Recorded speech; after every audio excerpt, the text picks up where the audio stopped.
4 તારીખ સુધીમાં 3 થી 4 તારીખ સુધીમાં બધું જ પરિપૂર્ણ થઈ જશે. ત્યારબાદ ગાંધીનગર ખાતે એ ચૂંટણી સમિતિમાં બધા જ લોકો આવશે. 11મીએ ચૂંટણી ફોર્મ ભરવાનો છેલ્લો દિવસ છે, એટલે ઓબ્વિયસલી કે 10મી રાત્રે તો ડિક્લેર થઈ જ જાય બધા નામો. એમ જ્યાં સુધી નવો નિર્ણય નથી આવ્યો ત્યાં સુધી જૂનો નિર્ણય યથાવત છે. જેમ નરેન્દ્રભાઈમાં રહી છે એ જ પ્રથાને અનુસરીને જગદીશભાઈ આગળ ચાલી રહ્યા છે. એટલે કોઈ એમ ઠામ વાસણ નથી ખખડતા ને. ઠામ વાસણ તો બધી ખખડતા હોય. તમારે ખખડાવે છે કેમ? અમે સ્મૂથ ના, ચાલી ખખડાવતા નથી, અમે તો વાત- એમ નહીં, મને જે એમ થાય ખખડાવવાની- છે કે તમે અમારી ગાડી સ્મૂથ જઈ રહી છે, એક્સપ્રેસ હાઈવે પર સરસ સ્મૂથ ચાલી રહી છે, તો તમને કેમ આવી કેટલી બેઠકો માટે આશ્વસ્ત છો આપ? 50,000 બૂથો માટે 50,000 બૂથો પર ભારતીય જનતા પાર્ટીનો ભગવો લહેરાવવાનો છે. કોંગ્રેસ પાસે નથી નીતિ, નથી નિયતિ કે નથી નેતા. એક પણ વિઝનરી નેતૃત્વ એમની પાસે નથી.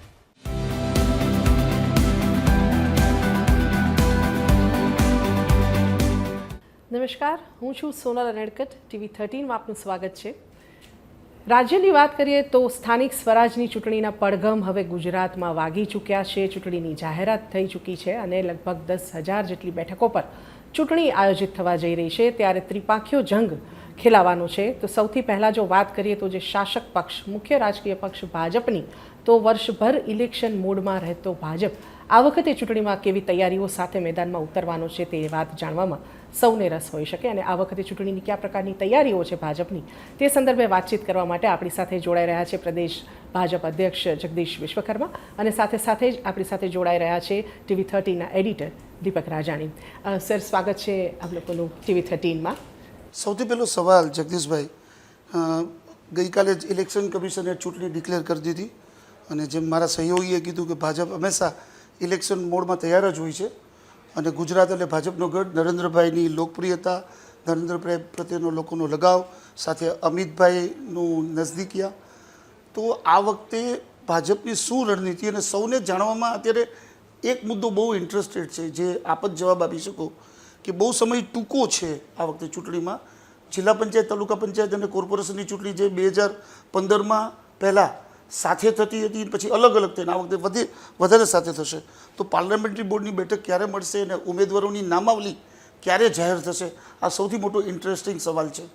ભારતીય જનતા પાર્ટીની અંદર ખૂબ બધી વ્યવસ્થાઓ ગોઠવાયેલી છે અને આ સ્થાનિક સ્વરાજની ચૂંટણી છે એટલે દરેક કાર્યકર્તાને તક મળે, પોતાની ઉમેદવારી નોંધાઈ શકે. અને એટલા માટે ભારતીય જનતા પાર્ટીએ દરેક જિલ્લા, મહાનગરની અંદર 3-3ની પેનલમાં નિરીક્ષકો મોકલ્યા છે. જે જગ્યાએ શહેર મોટા છે, જિલ્લા મોટા છે, જ્યાં ઉમેદવારો વધારે છે, ત્યાં એક કરતાં વધારે પેનલો પહોંચી છે. બધા જ કાર્યકર્તા પોતાની ઉમેદવારી નોંધી શકે, કારણ કે સ્થાનિક સ્વરાજની ચૂંટણી છે. નાના કાર્યકર્તાને પોતાની ઉમેદવારી નોંધાવવાનું અવસર મળી એવી વ્યવસ્થા ગોઠવેલી છે. નિરીક્ષકો ત્યાં જાય, ઉમેદવારો પોતાનું ફોર્મ ભરે, ત્યારબાદ જિલ્લા સંકલન થાય, ત્યારબાદ ચૂંટણી સમિતિ સમક્ષ આ બધા આવતા હોય છે. ચૂંટણી સમિતિની બેઠક કાલે ઔપચારિક, કાલે એક પરિચય બેઠક જેવું કાલે હતું. આગામી દિવસોમાં એની તારીખો પણ નક્કી થશે અને બધા જ નિરીક્ષકો જિલ્લામાં સાંભળી લેશે. 4 તારીખ સુધીમાં, 3 થી 4 તારીખ સુધીમાં બધું જ પરિપૂર્ણ થઈ જશે. ત્યારબાદ ગાંધીનગર ખાતે એ ચૂંટણી સમિતિમાં બધા જ લોકો આવશે ને એની પેનલ બની લાવતા હોય છે. ત્યારે કે 10,000 ને 9,800 જેટલા કેન્ડિડેટ્સ આખા રાજ્યમાં લડવાના છે. ત્યારે કોઈ પણ એક વોર્ડ હોય તો એ વોર્ડમાં 4 ઉમેદવારો હોય તો 4ની સામે લોકો 12 નામ લઈને આવે, આખી પેનલ બનીને આવે. આ વખતે તો એ પેનલ મુજબ નામનું ચયન થતું હોય છે અને એમાંથી પછી ચૂંટણી સમિતિ આગળ નિરીક્ષકો, જિલ્લા પ્રભારી, જિલ્લા પ્રમુખ આ બધા બેસતા હોય છે અને રજૂઆત કરતા હોય છે. એ મુજબ ચૂંટણી સમિતિ નિર્ણય લેતી હોય છે. એવું કહી શકીએ જગદીશભાઈ, કઈ તારીખ સુધીમાં, આપણે તારીખ નથી જોતી કે 8 તારીખ સુધીમાં કે 10 તારીખ સુધીમાં કોર્પોરેશન, જિલ્લા પંચાયતના નામો જાહેર થઈ જશે? કારણ કે આ વખતે સમય ટૂંકો છે એટલે લોકોમાં એક ઉત્કંઠા છે. સમય ટૂંકો છે ને 11 તારીખ છેલ્લી છે ફોર્મ ભરવાની. એટલે ઓબ્વિયસલી 11મી પહેલા બધા નામ. આપણે એવું કહી શકીએ કે 9-10 તારીખ સુધીમાં બધા લગભગ નામો જાહેર થઈ જશે. હું એ જ કહું છું આપને દીપકભાઈ કે 11મીએ ચૂંટણી ફોર્મ ભરવાનો છેલ્લો દિવસ છે એટલે ઓબ્વિયસલી કે 10મી રાત્રે તો ડિક્લેર થઈ જ જાય બધા નામો. એમ બરોબર. બીજો એક મોટો સવાલ છે જગદીશભાઈ કે ગઈ વખતની ચૂંટણીમાં જે એક SOP આવી હતી કે 60 વર્ષ 3 ટર્મ, તો આ વખતે આપણી SOP શું છે? આ દરેક નિર્ણય ચૂંટણી સમિતિ બેસીને નિર્ણય લેતી હોય છે અને હજી સુધી આ નિર્ણય અત્યારે બદલ્યો નથી એટલે યથાવત છે. તો ચૂંટણી સમિતિ બેસશે એટલે ફાઇનલાઇઝ થઈ જશે કે ભાઈ આગળ કઈ એટલે દિશા. અમે શું કહી શકીએ કે જૂનો નિર્ણય યથાવત છે કે હજી પછી ચૂંટણી સમિતિ મળશે એમાં નિર્ણય લેવાશે? એટલે ચૂંટણી સમિતિ મળીને નિર્ણય લેશે આનો. કારણ કે ચૂંટણી સમિતિ બેસે પછી નક્કી કરે ને. એટલે આજે આપણે 2 તારીખે આપણે એવું કહી શકીએ કે હજી સુધી એ નિર્ણય નથી લેવાનો કે જૂનો નિર્ણય યથાવત રહેશે? જ્યાં સુધી નવો નિર્ણય નથી આવ્યો ત્યાં સુધી જૂનો નિર્ણય યથાવત છે. નવો નિર્ણય કદાચ બદલાવાનો આવશે તો ચૂંટણી સમિતિ એટલે અત્યારે તો એવું કહી શકાય ને કે 60 વર્ષ 3 ટર્મનો જે જૂનો નિર્ણય છે એ પ્રમાણે આ વખતે ચૂંટણીમાં ભારતીય જનતા પાર્ટી આગળ વધશે. એ જ કહું છું, એ બાબત ચૂંટણી સમિતિમાં ફાઇનલ નિર્ણય લેવાઈ જશે. એટલે હવે પછી લેવાશે. હા, સર, હું થોડું પાછળ જઈને આપણે પ્રશ્ન કરીશ કે આપ અમદાવાદ અધ્યક્ષ તરીકે પણ, શહેર અધ્યક્ષ તરીકે પણ જે સફળ ઇનિંગ પૂરી કરી ચૂક્યા છો અને હવે પ્રદેશ અધ્યક્ષ તરીકે આપ કાર્યરત થયા છો, શું તફાવત લાગે છે શહેર અને પ્રદેશ અધ્યક્ષ તરીકેની ઇનિંગમાં? ભારતીય જનતા પાર્ટીના કાર્યકર્તા માટે સૌથી પહેલું એનું બૂથ હોય છે.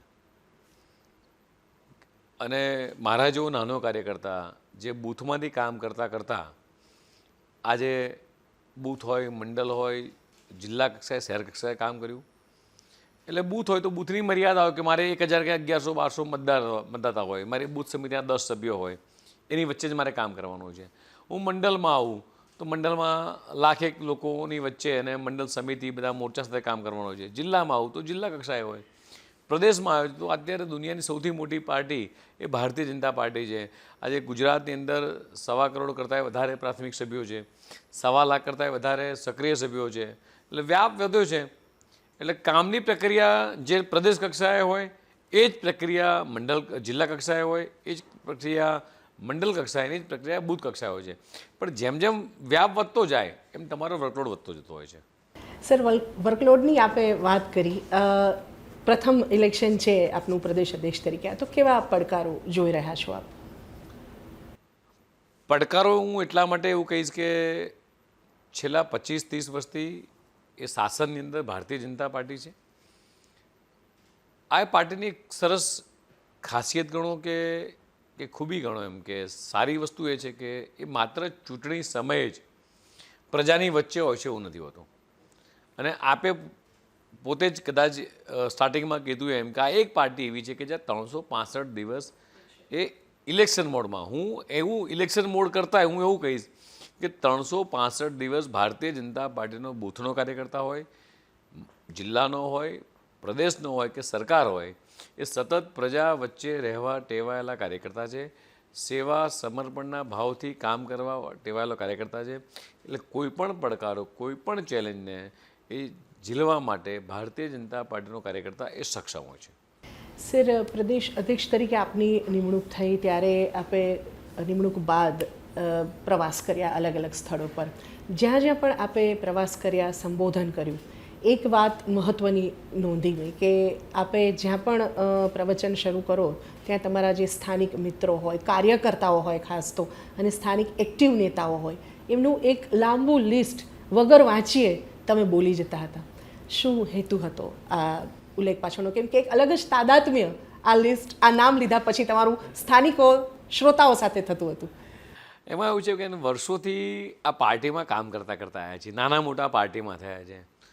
આમ જોવા જાઉં તો 1985-87થી મને ખબર છે કે જ્યારે મોટા લોકો બૂથના પર કામ કરતા હોય ને ત્યારે નાની મોટી મદદ કરવાની, ચા પાણી પીવડાવવાનીથી લઈ અને કામ કરતાં મોટા ત્યાં બૂથનો અધ્યક્ષ બન્યો, બૂથ સંભાળ્યું, ત્યાંથી કામ કરતાં શહેરમાં કામ કર્યું અને ધારાસભ્ય છું. 2022થી 3 ટર્મ ધારાસભ્ય રહ્યો, શહેરનો અધ્યક્ષ રહ્યો. એટલે આખા રાજ્યમાં જેમ જેમ પ્રવાસ થાય બધા સાથે પરિચય થાય, અને પરિચય થાય એટલે જેમ જિલ્લામાં જઈએ એટલે ઘણા બધા કાર્યકર્તા સાથેની આત્મીયતા હોય, અને પ્રવાસ દરમિયાન આત્મીયતા થાય એટલે ઘણા બધાના નામ પણ મોઢે હોય. અને મેં એક વસ્તુ મારે કરી છે કે કાર્યકર્તાને જ્યારે પ્રેમથી આટલા દૂરની એટલી 5,000 10,000ની ભીડમાં એને એમ કહું કે કેમ છો અનિલભાઈ એમ, એટલે કાર્યકર્તા કે સાહેબ મને એટલો દૂર બેઠો છતાંય મને ઓળખી ગયો. કાલે જ ધારો કે ઉત્તર ઝોનની બેઠક હતી તો આખા ઉત્તર ઝોનના તમામ જિલ્લામાંથી સિનિયર કાર્યકર્તા આવ્યા હતા એમ. અને એક એક ચહેરા જેની સાથે કદાચ અમે કામ કરતાં શીખ્યા છીએ એવા ચહેરા પણ હોય, જેની સાથે કામ કરતા એવા ચહેરા પણ હોય. એટલે મને પણ આનંદ આવે, ઓહો છે કચ્છથી આવ્યા છે અમારા અર્જણભાઈ, આમ જોઈને આપણને આનંદ થાય એમ. ટૂંકમાં એક નિકટનો નાતો વધારે સારી રીતે કેળવાય અને Obviously, જાહેરમાં દીપકભાઈ. કોઈ પણ વ્યક્તિનું નામ લે તો માણસને ગમે એ પ્રથા જેમ નરેન્દ્રભાઈમાં રહી છે એ જ પ્રથાને અનુસરીને જગદીશભાઈ આગળ ચાલી રહ્યા છે. જગદીશભાઈ, બીજો એક બહુ મોટો સવાલ છે, અથવા તો એનો એક દરેકના જીવનમાં આ બનતું હોય કે કોઈ પણ એક સફળ સુકાની હોય એ પદ છોડે ને એની જગ્યાએ જે બેસનાર વ્યક્તિ આવે એને એક સફળ સુકાનીની જે આખી એક સફર રહી હોય એનું થોડુંક પ્રેશર રહેતું હોય.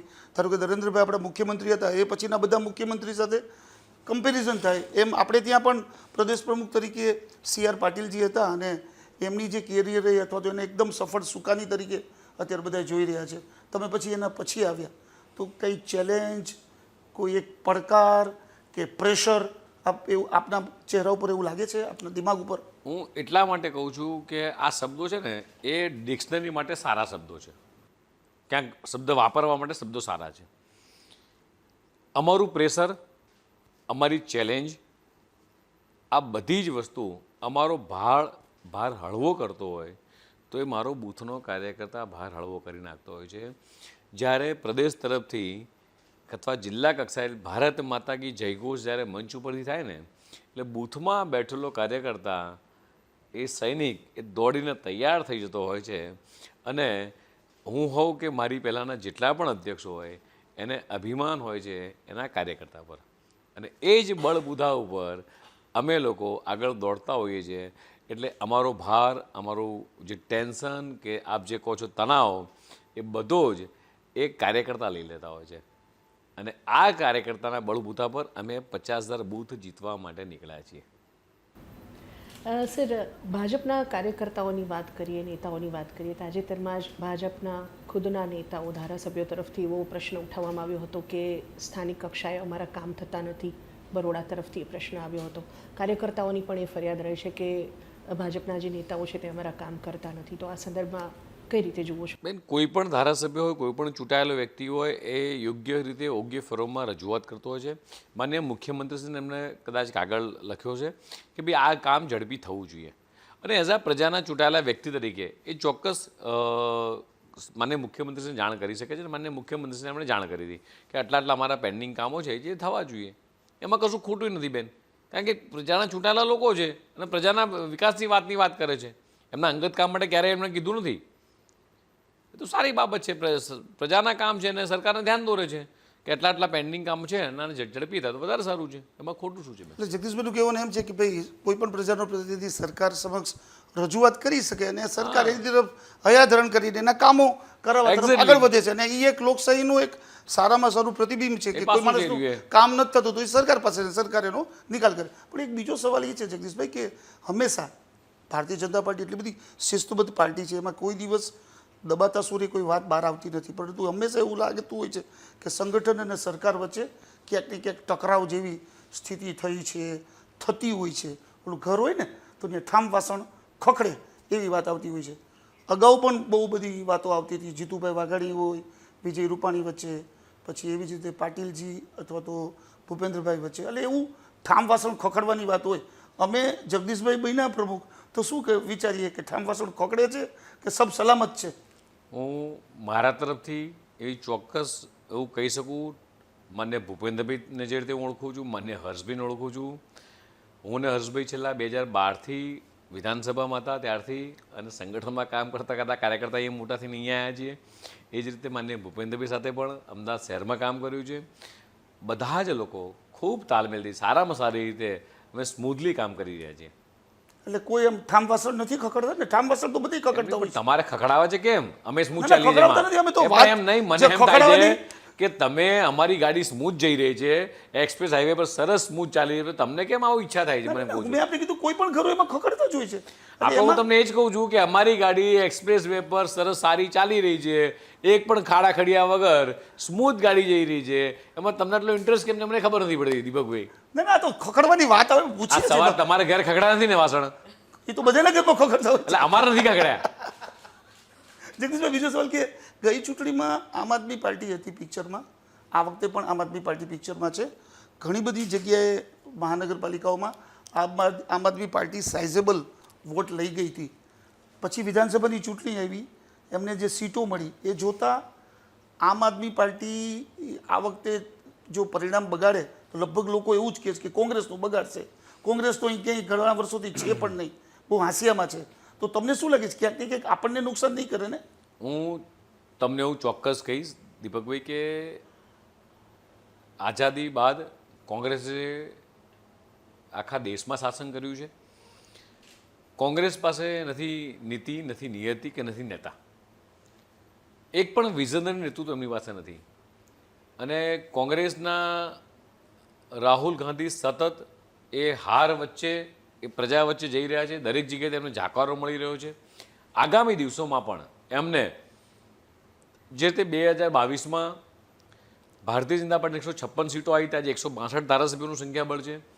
સ્થાનિક સ્વરાજની ચૂંટણીમાં ગત વર્ષોમાં જે રીતે 90-95% વોટ શેરિંગ રહ્યું છે, એવી જ રીતે આ વખતે પણ 2026ની સ્થાનિક સ્વરાજની ચૂંટણીમાં ભારતીય જનતા પાર્ટી ખૂબ સારી સ્પષ્ટ બહુમતીથી એ આગળ વધવાની છે. અન્ય પક્ષની આપ વાત કરો છો, એ અન્ય પક્ષ તો દિલ્હીની જનતાએ પણ જાકારો આપ્યો છે. પંજાબની જનતા આગામી દિવસોમાં જાકારો આપી દેવાની છે, એ નક્કી છે. પંજાબની પ્રજાના ત્યાંના ખેડૂતો અને ત્યાંની પ્રજા એ ખૂબ ત્રાહીમામ છે આ દિલ્હીવાળી સરકારથી. એટલે એમનું ગુજરાતમાં કે અન્ય પ્રાંતમાં ક્યાંય સ્ટેન્ડ નહીં રહે એવું ચોક્કસ છે. ભાજપ પ્રદેશ પ્રમુખ તરીકે તમને શું લાગે છે કે 15 મહાનગરપાલિકા, 72થી વધારે નગરપાલિકા, 260 જેટલી તાલુકા પંચાયત અને 30-35થી વધારે જિલ્લા પંચાયત, લગભગ ગયા વખતે તમે કીધું પ્રમાણે 90-95% વિજય વાવટો આપણો ફરકી ગયો હતો. આ વખતે જે ગ્રાઉન્ડ રિયાલિટીના જે રિપોર્ટ્સ છે એ જોતાં તમને શું લાગે છે? મેં તમને પહેલાં જ કીધું એમ કે હું આખું એકમ જીતવા જાઉં ને, મારો કાર્યકર્તા, આ ભારતીય જનતા પાર્ટીનો કાર્યકર્તા, એ બૂથની અંદર પોતાનું બૂથ જીતા તો સબકુછ જીતાના મંત્ર સાથે બૂથ જીતવા માટે જાય છે. અને હું આ ચૂંટણી એ આખા રાજ્યની 9,800 ઉમેદવારો કરતાંય વધારે મારા માટે ઇમ્પોર્ટન્ટ છે કે મારો કાર્યકર્તા બૂથમાં 50,000 બૂથમાં ચૂંટણી લડી રહ્યો છે. અને દરેક કાર્યકર્તા 9,800 ઉમેદવારની જીત કરતાંય પોતાના બૂથ જીતવાના સંકલ્પ સાથે આગળ વધે છે. એટલે એવું કહી શકીએ ને કે જે અગાઉની ચૂંટણીમાં જે રીતનું પરિણામ આવ્યું હતું એનાથી પણ વધારે સારા પરિણામની અપેક્ષા છે. ચોક્કસ ભારતીય જનતા પાર્ટીનો કાર્યકર્તા એ 50,000 બૂથમાં ચૂંટણી વિજય સાથેના સંઘર્ષના નાદ સાથે નીચે ઉતરી ચૂક્યો છે. સર, કયા મુદ્દાઓ સાથે લોકોની વચ્ચે જશે છેલ્લા મેનિફેસ્ટો? 25-30 વર્ષથી વિકાસના મુદ્દાને લઈ જે વિકાસની રાજનીતિ દેશના યશસ્વી પ્રધાનમંત્રી માનનીય મોદી સાહેબે માત્ર ગુજરાતને નહીં દેશને આપી છે, આ જ વિકાસની રફતાર માનનીય ભૂપેન્દ્રભાઈ પટેલ અને હર્ષભાઈની જોડી એ આગળ વધારી રહી છે. એ જ પ્રમાણે ગુજરાત દરેક વખતે વિકાસના મુદ્દાઓ લઈ અને નીચે જશે. અને આ જ વિકાસને એ ગુજરાતની જનતાએ છેલ્લા 25-30 વર્ષથી જનસમર્થન આપ્યું છે અને આગામી દિવસોમાં પણ જનસમર્થન સાથે જ ગુજરાત આગળ વધશે. જગદીશભાઈ, આપણે ઓલી ઉમેદવારોની વાત થઈ, પણ ભાજપ દરેક વખતે કંઈક ને કંઈક નવું કરતી જ હોય છે અને લોકોને એમાં વધારે લાગણી અને વિશ્વાસ જોવા મળતો હોય છે. નો રિપીટ થિયરી કે પછી જે ઉમેદવારોએ કે જે આગેવાનોએ કામ નથી કર્યું એને ટિકિટ નહીં. તો આ વખતે તમે અમારા માધ્યમથી ચોક્કસ એવું કહી શકો કે જે લોકો પરફોર્મન્સ કરનાર હશે એને પ્રાધાન્ય મળશે, જેને પરફોર્મન્સ નથી કર્યું એમાં નવા ચહેરાઓને આપણે તક આપીશું? મેં તમને પહેલાં જ કીધું કે ચૂંટણી સમિતિ બેસશે ને એટલે આ બધા જ, કારણ કે આ એક નિર્ણય પાર્ટીની આ જ એક સારી ખૂબી છે કે કોઈ એક વ્યક્તિ નિર્ણય ના લે. હું ભલે પ્રદેશનો અધ્યક્ષ હોઉં પણ બધા જ સાથે બેસી આનો નિર્ણય લેતા હોય છે કે આગળ કઈ રણનીતિથી કયા ક્રાઇટેરિયા સાથે ઉમેદવારનું ચયન કરવાનું છે. આ એક સરસ વાત છે. પ્રદેશ પ્રમુખ તરીકે તમે તમારો મત તો રજૂ કરી શકો કે પાર્ટીની ગાઈડલાઇન્સ આ છે? કારણ કે મેં આપને કીધું કે ભારતીય જનતા પાર્ટી પ્રત્યે લોકોને જે પ્રેમ લાગણી જે વધારે છે, ગુજરાત એટલે ભારતીય જનતા પાર્ટીનું ઘર છે એવું બધા લોકો કહે છે દેશભરમાં. તો એક પ્રદેશ પ્રમુખ તરીકે તમારી પોતાની તો એક વ્યક્તિગત વાત હોય ને કે ભાઈ અમે આ દિશા તરફ વિચારી રહ્યા છીએ. હલો, એ જ વાત અમે ચૂંટણી સમિતિના દિવસે જ્યારે મળશે ત્યારે બધા જ પોતાના મત રજૂ કરશે અને નિર્ણય આવશે ત્યારબાદ એ ગાઈડલાઈન બહાર પડશે. એટલે સર્વાનુમતે સર્વાનુમતે એક્ઝેક્ટલી. સર, ચૂંટણીની વાત હોય, કોઈ પણ ચૂંટણી હોય, પ્રત્યેક પક્ષમાં કોંગ્રેસમાં જે પહેલાં થતું હતું ભાજપમાં પણ થોડા સમયથી શરૂ થયું છે કે આંતરિક અસંતોષની જે લાગણી છે ઉમેદવારોમાં ઉભરતી હોય છે. ક્યાંક એવો આક્ષેપ થાય છે કે આયાતી ઉમેદવારોને તક અપાય છે, ક્યાંક એવું થાય છે કે અમને ટિકિટ જોઈતી હતી અને નથી મળી, ક્યાંક કુટુંબીજનોને ટિકિટ ફાળવી, એવો પણ આક્ષેપ આવે છે. આ પ્રકારના જે આક્ષેપો છે, આ પ્રકારની જે સમસ્યાઓ છે, શું લાગે છે આ વખતે ચૂંટણીમાં કઈ રીતે જોઈ રહ્યા? મેં પહેલાં કીધું એમ બેન કે ખૂબ પારદર્શક રીતે દરેક કાર્યકર્તા પોતાની ઉમેદવારી નોંધી શકે છે. અન્ય પક્ષમાંથી ભારતીય જનતા પાર્ટીની વિચારધારા સાથે જે કાર્યકર્તા જોડાયો છે, વર્ષોથી દૂધમાં સાકર ભળે એમ ભળી ગયેલા કાર્યકર્તા છે. કોઈ પણ ઉમેદવાર આવે અને ઉમેદવાર પોતાની ઉમેદવારી કરી શકે. નિરીક્ષકો એનું રિપોર્ટ કાર્ડ ચેક કરશે, એનું બાયોડા ચેક કરશે, જિલ્લા સંકલન સમિતિ સાથે બેસી અને નિરીક્ષકો સાથે બેસી પેનલ બનાવશે અને ત્યારબાદ અહીંયા લાવે. એટલે દરેક કાર્યકર્તાને જેણે જે કાર્યકર્તાએ ભારતીય જનતા પાર્ટી માટે ભારત માતા કી જય ઘોષ કર્યા છે, દિવાલના ચિત્રો દોર્યા છે, કે ઝંડા લગાવ્યા છે. મેં ચારેય ઝોનની મારી બેઠકમાં કીધું છે કે મારો એ સારો નહીં પણ સારો એ મારા કાર્યકર્તાના મંત્ર સાથે પાર્ટીના કાર્યકર્તા છે જેણે વર્ષોથી પાર્ટીને ખૂબ મહેનત કરી છે એવા કાર્યકર્તાનું ચયન કરજો. પણ છતાં સર, ચૂંટણી આવે છે ત્યારે કાર્યકર્તાઓ તરફથી ક્યાંક ને ક્યાંક અસંતોષ સામે આવે છે. આપ જ્યારે અમદાવાદ શહેર અધ્યક્ષ હતા એ વખતે પણ કાર્યાલયની બહાર કેટલાક લોકોએ અસંતોષ વ્યક્ત કરેલો ટિકિટ વહેંચણી વખતે મનપાની ચૂંટણીમાં. આ વખતે શું લાગી રહ્યું છે? બેન, એમાં એવું છે કે જે સીટો છે એ 9,800 સીટો નક્કી છે અને સ્વાભાવિક છે કે ઉમેદવારો વધારે હોય, એનું ચયન કરવાનું હોય. એટલે એમાં એવું થાય કે જેને ના મળે એને ઘડી બે ઘડી માટે દુઃખ થાય બેન. અને આક્રોશ ક્યાં કરે? તો ઘરના વડીલ સામે આક્રોશ કરે કે ભાઈ મારે, હું આટલા વર્ષ જૂનો કાર્યકર્તા છું, તો જેની સામે પેલો એટલો વર્ષ જૂનો કાર્યકર્તા, તો બંને કોઈ પણ બેમાંથી એકનું ચયન થવાનું છે. ઘડી બે ઘડી માટે બેન ચોક્કસ એનો આક્રોશ હોય, પણ જેવો જ ઉમેદવાર ડિક્લેર થઈ જાય, જેવું જ ફોર્મ ભરાય એટલે એ જ નારાજ થયેલો કાર્યકર્તા એ કમળને જીતાડવા માટે લાગી જતા હોય છે. આપણે સોનલ, એ બહુ સમજવા જેવી છે કે આપણે જોતા એવા છીએ ભારતીય જનતા પાર્ટી એવી મોટી પાર્ટીને એટલું વિચાર ધારા સ્ટ્રોંગ છે કે એક વખત જગદીશભાઈ કીધું ને કે એક ઉમેદવાર છે, બે ઉમેદવાર એટલે રસ લીધો, પણ જેવો એક ઉમેદવાર ડિક્લેર થાય એટલે બીજા ઉમેદવાર એના કામમાં લાગી જાય છે. વિજયભાઈ રૂપાણી, વજુભાઈ વાળા વખતે જોયું આપણે, બીજા મોટા મહાનુભાવોની વચ્ચે સ્પર્ધા થઈ, પણ છે આપણે જોઈએ ને મેદાનમાં તો બીજા ઉમેદવારને ટિકિટ ન મળી હોય એને જીતાડવા જ લાગી જાય. ભાજપમાં ક્યારેય આવું શક્ય બનતું જ નથી ને આપણે જોયું નથી. જગદીશભાઈ, બીજો સવાલ કે આપણે 15 મહાનગરપાલિકા, એમાં આપણે જુનાગઢ અને ગાંધીનગરને બાદ કરતાં અમદાવાદ, બરોડા, સુરત, રાજકોટ, જામનગર જે આપણી જે મોટી મહાનગરપાલિકાઓ છે ને બાકીની જે બધી 9 મહાનગરપાલિકા એડ થઈ, વાપી, નવસારી, મોરબી, પોરબંદર, આ બધી, તો 15 મહાનગરપાલિકામાં, કારણ કે જે 9 મહાનગરપાલિકાવાળા તો પહેલીવાર શાસન જોશે, જે બાકીની મહાનગરપાલિકામાં તો ભાજપનું એક ચક્રી શાસન ચાલ્યું, લોકોને ખ્યાલ છે કે ભાજપનો વહીવટ સારો છે ને વારંવાર ભાજપને તક આપે છે. તો આ 15 મહાનગરપાલિકાનો મેનિફેસ્ટો આપણે એક શહેરી વિસ્તારના લોકોને સુવિધા સારી મળે અને શહેર વધુ રળિયામણું બને એ દિશા તરફ આગળ વધશું કે દરેક શહેરના અલગ અલગ પ્રશ્નોને આપણે વાચા આપશું? એકચ્યુઅલી સ્થાનિક સ્વરાજની ચૂંટણી છે એટલે દરેક સ્થાનિક કક્ષાએ જ અમે લોકો ચૂંટણીનો જે સંકલ્પ પત્ર હોય છે એ નિયત કરતા હોય છે. સ્થાનિક પ્રશ્નો જે છે, જે નવી નગરપાલિકાઓ મહાનગરપાલિકા બની છે એટલે સ્થાનિક રોડ, રસ્તા, ગટર, લાઇટ, આ બધું જ પ્લાનિંગ એ સ્થાનિક લેવલે. શહેરી વિકાસ આ નવા જેટલા મહાનગરપાલિકાને ચોક્કસ ગાઈડ કરશે, પણ સ્થાનિક લેવલે સ્થાનિક નેતાઓ જ આ પ્લાનિંગ કરી કે મારું મોરબી કેવું બનાવવું છે, મારું કરમસદ આણંદ કેવું બનાવવું છે, એવી રીતે સ્થાનિક લેવલે નક્કી કરી અને એ લોકોને અમે છૂટ આપતા હોઈએ છીએ અને એ લોકો જ એમના વિઝનથી સ્થાનિક આખા તંત્ર સાથે બેસી અને આખું રોડમેપ તૈયાર કરતા હોય. જે રીતે 2047નું વિકસિત ભારતનું સપનું છે એવી જ રીતે વિકસિત ગુજરાત આગામી દિવસોમાં કેવું, એવી રીતે સ્થાનિક સ્વરાજ કેવું હશે.